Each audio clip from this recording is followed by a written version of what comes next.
Pada kali ini kita akan membahas mengenai hoax. Nah, kata hoax ini sudah seringkali terdengar di telinga kita. Tapi sebenarnya kita tahu nggak sih apa itu hoax? Nah, hoax ini berasal dari bahasa Inggris yang artinya tipuan, menipu, berita bohong, berita palsu, ataupun kabar burung yang diberikan oleh seseorang. Nah, menurut KBBI, Kamus Besar Bahasa Indonesia, hoax ini adalah berita bohong. Nah, sedangkan Wikipedia juga menerangkan definisi dari hoax itu sendiri. Nah, hoax menurut Wikipedia adalah sebuah usaha yang dilakukan oleh seseorang untuk menipu atau mengelabui pendengar ataupun pembacanya agar mempercayai berita yang diberikan oleh si pemberi berita. Sedangkan si pemberita tersebut tahu bahwa berita yang diberikannya itu adalah berita palsu atau berita tidak benar.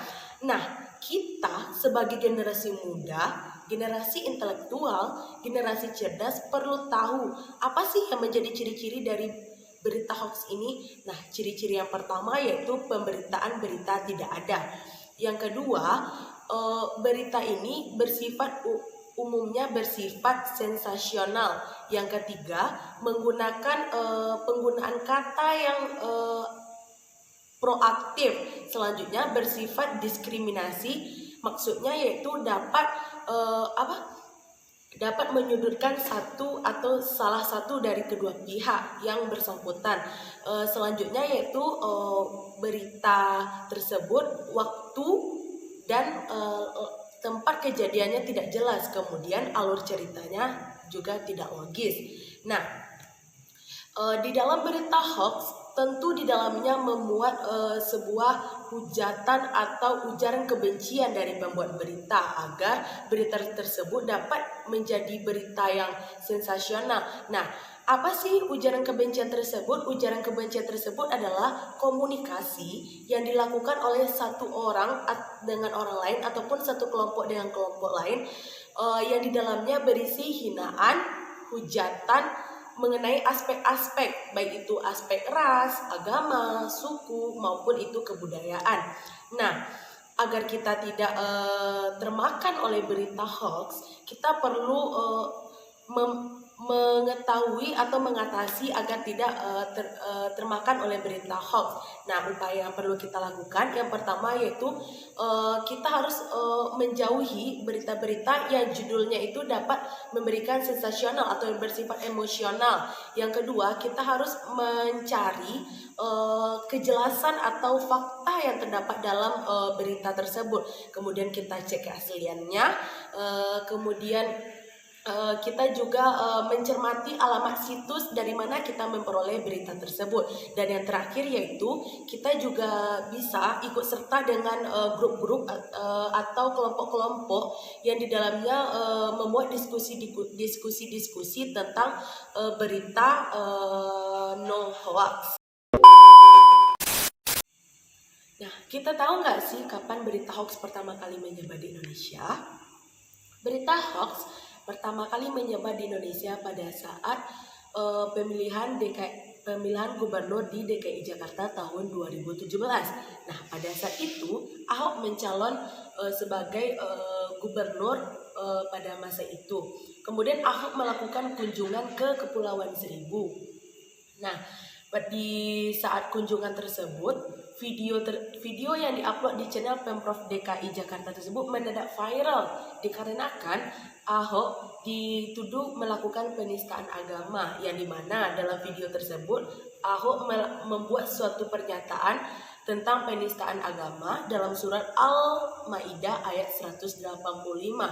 Nah, awalnya video tersebut tidak menimbulkan permasalahan atau persoalan. Namun, setelah ada satu akun Facebook yang bernama Buniyani yang mengupload pada 6 Oktober 2017 mengupload potongan dari video kunjungan Ahok tersebut, yang awalnya video tersebut berdurasi 1 jam 40 menit dipotong menjadi 30 detik saja.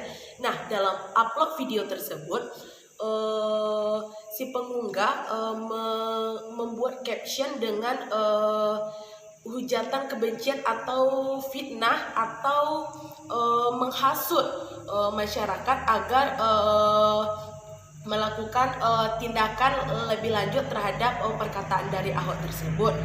Nah, umat Islam tentu tidak terima akibat dari perkataan Ahok tersebut, sehingga umat Islam menuntut kepada pemerintah agar Ahok diberi sanksi atau hukuman, sehingga pengadilan memberikan Ahok sanksi 2 tahun penjara dan mengundurkan diri menjadi calon Gubernur DKI Jakarta pada masa itu.